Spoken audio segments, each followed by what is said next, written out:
기도하고 시작하도록 하겠습니다. 하나님, 오늘 제가 만난 하나님을 우리 성도님들과 나누는 시간을 가집니다. 제가 말하는 것이 아니라 하나님께서 저를 통하여 말씀해 주시고 우리가 함께 이 귀한 나눔을 하면서 눈과 귀와 마음이 열려서 하나님이 원하시는 기뻐하시는 열매 맺는 우리 라이프 워십 교회 성도님들이 되게 도와주세요. 이 시간 성령님 함께 해주시고 오직 주님께 이 시간을 맡깁니다. 모든 말씀 예수님 이름으로 기도드렸습니다. 아멘. 안녕하세요.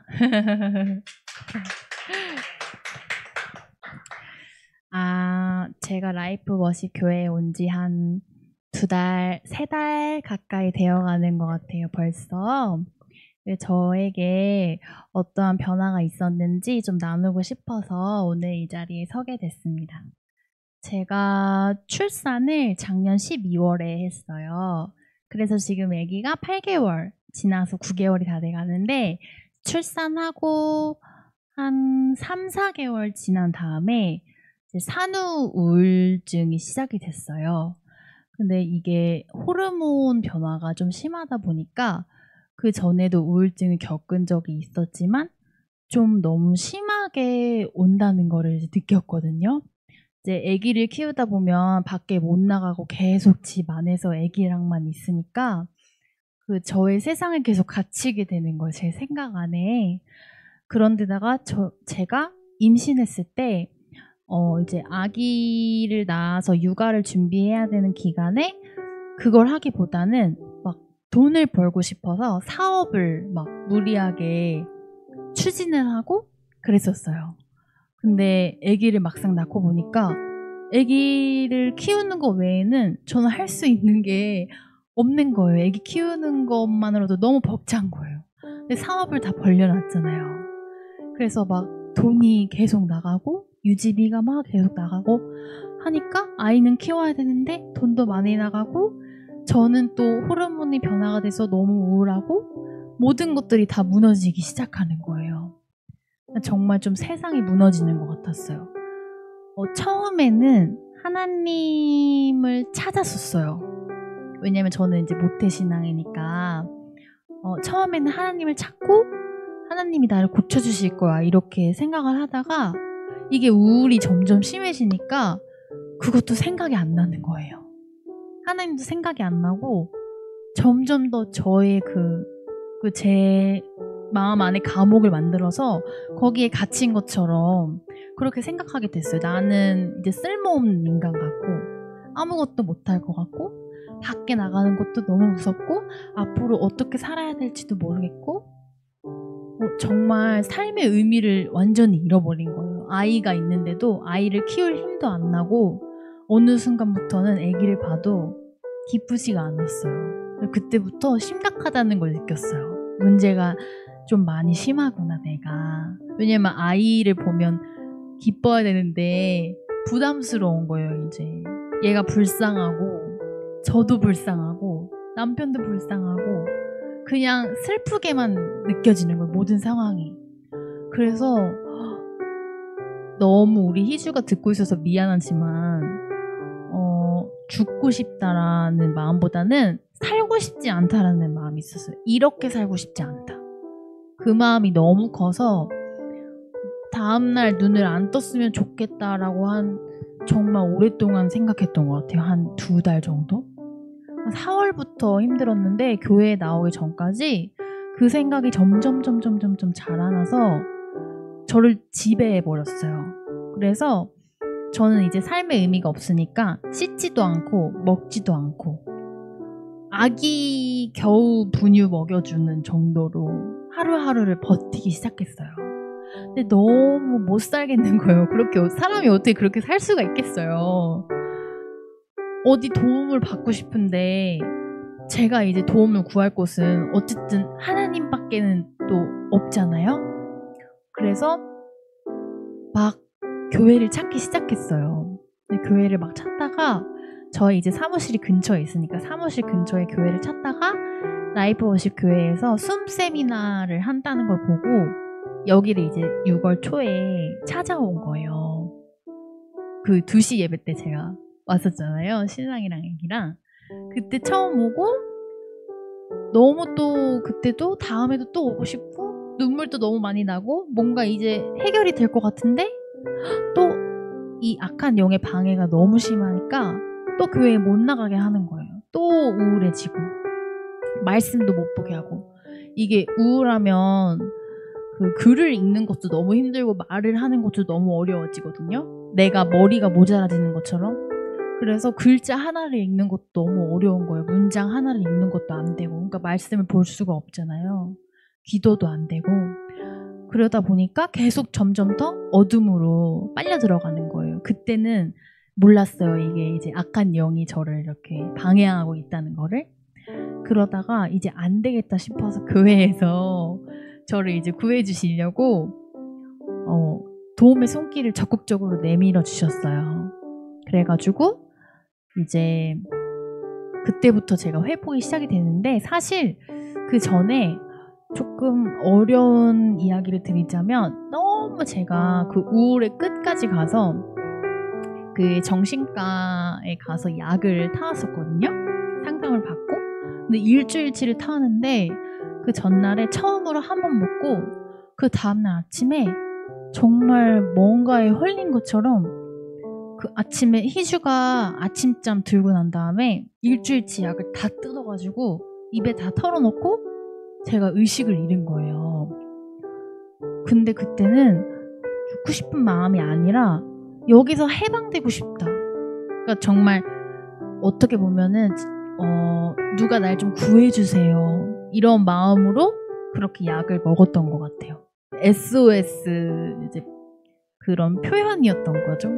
나를 구출해달라는 내가 이렇게 힘들다는 표현을 말로 못하니까 그렇게 했던 거예요. 그래서 제가 다행히 신랑한테 메시지를 남겨서 이제 신랑이 신고를 빨리 해서 다행히 병원으로 빨리 가서 치료를 받고 건강에는 이제 아무런 문제가 없게 됐어요. 근데 이제 스스로 너무 무서운 거예요. 아, 내가 정말 이제는 내 의지로 아무것도 못하고 이러다가는 정말 이제 다음에는 진짜 죽을 수도 있겠다. 다음에 또 그럴 수도 있잖아요. 그래서 병원에 입원을 해야 되겠다라고 생각을 하고 또 입원을 했어요. 근데 입원을 했는데 거기에 정말 생각지도 못하게 저보다 심한 환자들이 정말 많은 거예요. 갑자기 정신이 번쩍 든 거예요. 거기서 이제 애기랑도 떨어지고 거기 가서 치료를 받아야 되는데 너무 정신적으로 아픈 사람들을 많이 보니까 아, 나는 내가 생각했을 때 정말 나는 죽을 것 같고 바닥에 있다고 생각했는데 아니구나. 나 조금만 내가 하나님께 다가가려고 손을 내밀면 금방 나을 수 있겠다라는 그런 마음을 주셨어요. 그래서 병원에서 하루 만에 바로 퇴원을 하고 이제 친정집으로 가게 돼요. 그래서 친정집에서 이제 요양 아닌 요양을 이제 하게 돼요. 그래서 그 아기를 키우면 제가 몸을 돌볼 수 없으니까 아이랑 떨어져서 친정집에 지내면서 이제 강도사님의 그 권유로 말씀을 매일 한 장씩 읽기 시작했어요. 그때 이제 마태복음을 한 장씩 매일 읽고 요약하고 느낀 점을 노트에 적기 시작했거든요. 저는 이게 될까 이런 마음이 아니라 정말 그 늪에 빠진 사람이 뭐 하나 지푸라기 잡는 심정으로 정말 간절했어요.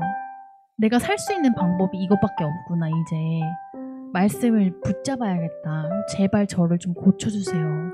살려주세요. 이런 마음으로 매일 한 장씩 말씀을 읽어나갔던 것 같아요. 근데 말씀이 하나님이시니까 제가 말씀을 읽을 때마다 하나님이 저를 만나주시는 거예요. 그래서 너무 놀랍게 하루하루 그 노트를 지금 펼쳐서 보면은 하루하루 제가 달라지는 게 그 노트에 나와 있어요. 처음에는 글씨체도 막 이상해요.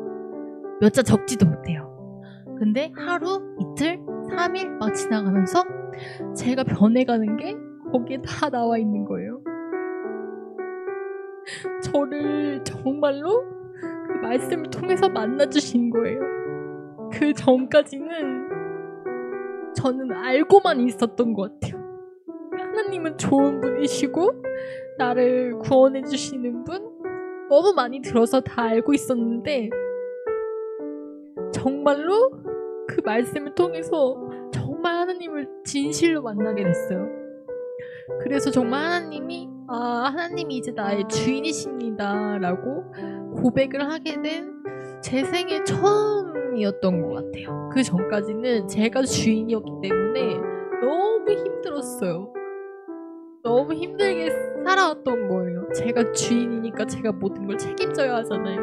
근데 제가 아무것도 책임질 수 없는 상황이 됐을 때 그때는 나는 나를 책임질 수 없는 사람이고 나 스스로를 구할 수 없는 사람이구나.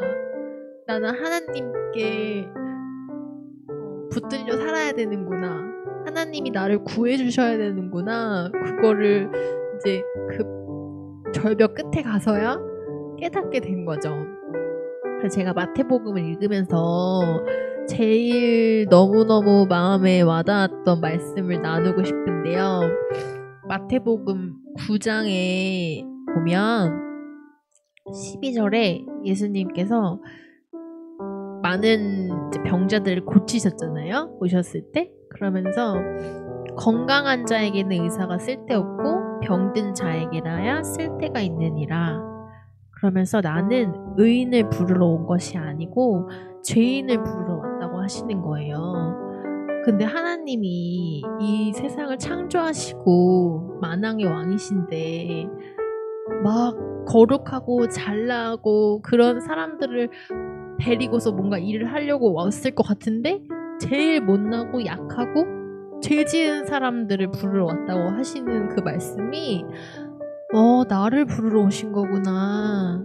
나 같은 죄인을 살리러 오신 거구나. 그래서 너무 이게 감사한 거예요. 그리고 이제 9장에 또 말씀 보면은 예수님이 모든 도시와 마을에 두루 다니시면서 회당에서 가르치시고 천국 복음을 전파하시면 모든 병과 모든 약한 것을 고치시니라 하는 말씀이 정말 이 말씀이 저한테는 아주 생명력 있는 말씀이었어요. 우리 아까 예배 시간에 말씀이 생명력이 있어서 혼과 영을 쪼개고 뼈도 가르고 막 이렇게 얘기하셨잖아요. 근데 정말 저한테는 이 말씀이 생명의 씨앗 같은 말씀이었어요. 모든 병과 모든 약한 것을 고치신다고?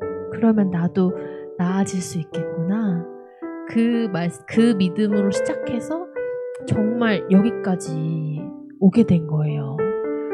너무 신기했어요. 정말 말씀이 살아있네.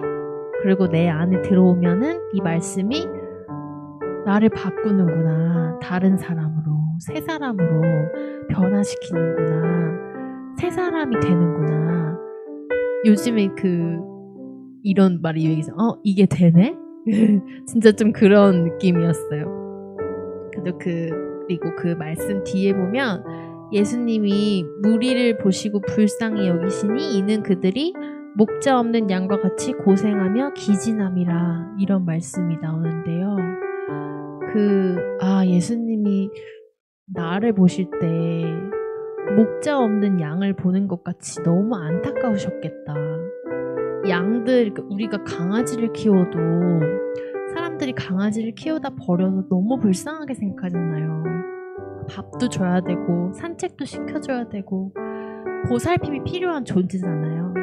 양을 볼 때도 양들을 목자가 치면서 이리 가서 풀도 뜯어먹게 하고 저쪽 가서 물도 마시게 하고 털도 깎아줘야 되고 그렇게 해야 살 수 있는 존재인데 목자가 없으니까 완전히 그 꼴이 밥도 못 먹어서 굶지, 목도 마르지, 털도 못 깎고 뿔도 못 깎아서 완전히 이제 죽기 직전인 기진한 상태, 완전 기진맥진한 상태로 살아가는 사람이었구나. 너무 마음이 아프셨겠다. 그래서 내가 우울하고 맨날 울고 죽고 싶다, 살고 싶지 않다 이런 생각할 때 얼마나 안타깝게 나를 지켜보셨을까? 얼마나 구해주고 싶었을까? 그런 또 마음이 들어서 이 말씀 보면서 너무 감사가 되고 또 저 또한 저와 비슷한 아픔을 겪는 분들을 이런 시선으로 바라보게 됐어요. 이게 사람들은 뭐 약해서 그렇다, 아니면 뇌에 문제가 생겨서 그렇다, 그렇게 얘기를 할 수 있는데 저는 그냥 딱 하나라고 봐요. 그냥 하나님이랑 멀어져서 하나님과의 관계가 끊어져서 모든 병과 그 모든 약한 것들, 모든 아픔이 출발이 됐구나. 그거를 저도 처음으로 알게 됐어요. 근데 너무 하나님이 그 말씀을 통해서 구원해 주신다는 거를 제가 직접 경험하고 여러분들께 그 기쁨을 너무 나누고 싶었고요. 또 말씀 하나를 같이 읽고 싶은데 시편 33편에 이러한 말씀이 있더라고요. 여호와께서 하늘에서 굽어보사 모든 인생을 살피시며 곧 그가 거하시는 곳에서 세상의 모든 거민들을 굽어 살피시는도다. 그는 그들 모두의 마음을 지으시며 그들이 하는 일을 굽어 살피시는 이로다. 많은 군대로 구원 얻은 왕이 없으며 용사가 힘이 세어도 스스로 구원하지 못하는도다. 구원하는 데는 군마는 헛되며 군대가 많다 하여도 능히 구하지 못하는도다. 여호와는 그를 경외하는 자 곧 그의 인자하심을 바라는 자를 살피사 그들의 영혼을 사망에서 건지시며 그들이 굶주릴 때에 그들을 살리시는도다. 우리 영혼이 여호와를 바라며 그는 우리의 도움과 방패시로다. 이 말씀을 너무 나누고 싶었어요. 하나님이 우리 마음을 지으신 분이시라는 거, 그리고 그렇기 때문에 우리 마음을 항상 굽어 살피시고 있다는 거, 또 우리는 스스로 구원할 수 없는 존재여서 하나님께 도움을 구해야 하는 존재라는 거, 그리고 우리가 도와주세요라고 했을 때 하나님 기꺼이 우리에게 구원의 손길을 내밀어 주시는 분이시라는 거를 저의 경험을 통해서 여러분들과 나누고 싶었습니다.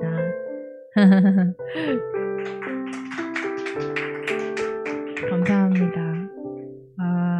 우리 라이프 워십 교회에 오게 돼서 너무너무 감사하고 또 기쁘고 앞으로도 함께 우리 하나님의 가족으로서 정말 이 땅에서 천국을 같이 누리는 우리들이 되었으면 좋겠습니다. 감사합니다.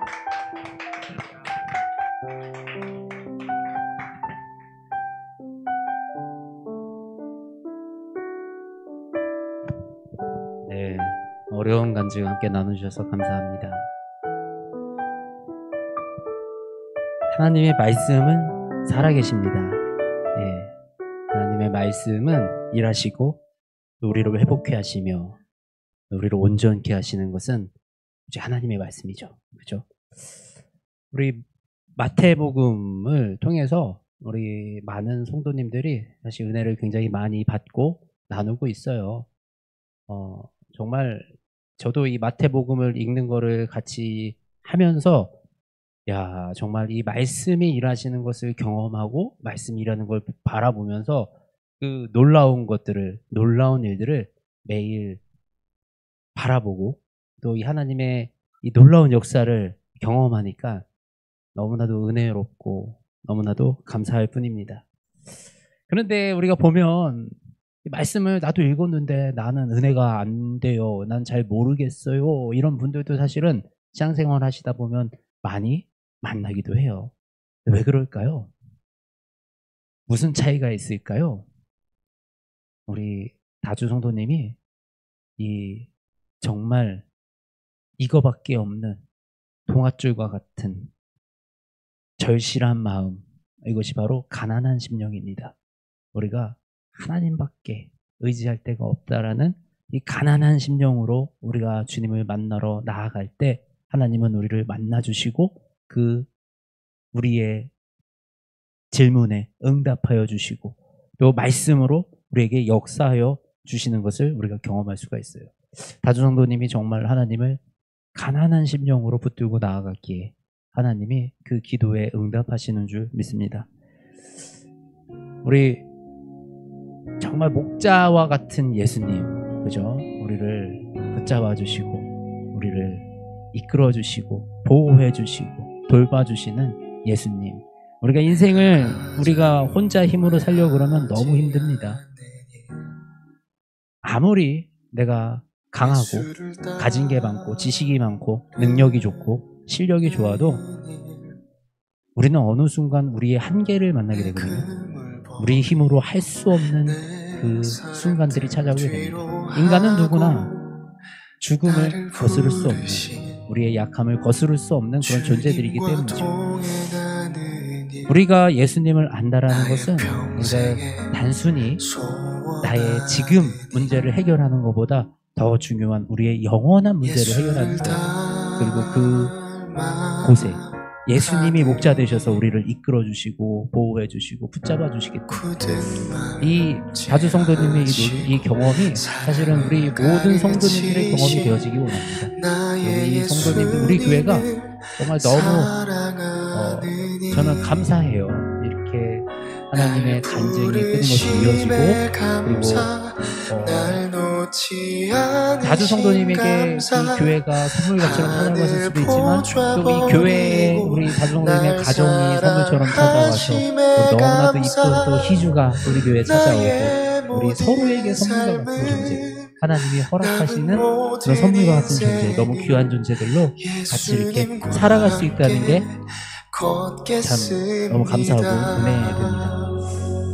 우리 이렇게 믿음 생활이 이런 것 같아요. 우리가 서로 자신의 믿음의 경험들을 나누고 또 새로운 우리의 믿음의 체험들을 해나가고, 그리고 우리가 이것을 통해서 다른 곳을 바라보는 게 아니고 이 일을 행하신 예수 그리스도, 우리 예수님을 바라보고 우리가 그 한 곳을 바라보고 나아가는 거예요. 그러면서 또 결심하게 되는 게 나처럼 어렵고 힘든 사람들을 향해서 내가 나아가는 거예요. 이것이 사실은 복음의 전부예요.